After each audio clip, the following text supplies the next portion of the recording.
Morning, guys. I'm here on my friend's house, Anna.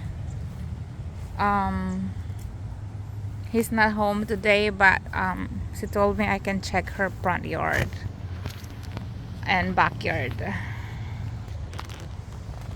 Oh no! Oh look!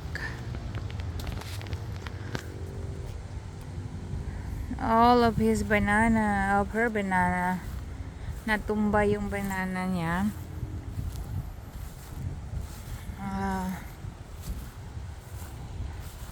And I need to help her to cut this one down.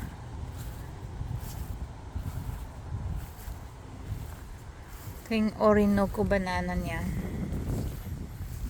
But it's okay. Mabilis lang to tumubo. Putol talaga. Yung iba. Yes. Over here. Wow, itong puno niya, oh. Talagang almost ma-uproot siya sa ground.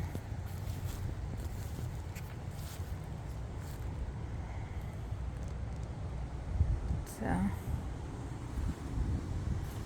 magladula namang damage sa likod ng bahay niya. Ang fence niya ay okay.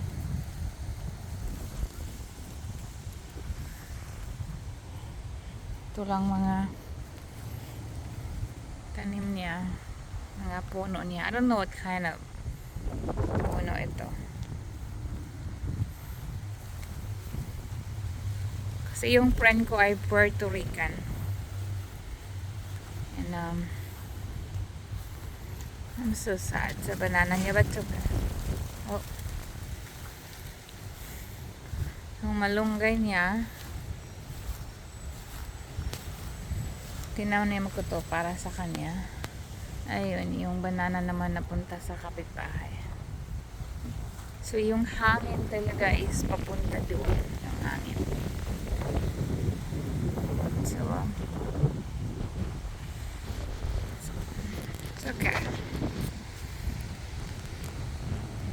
Halaman lang yan. Importante say everybody is safe here in my neighborhood. But I don't know all the way down kung okay ba sila doon.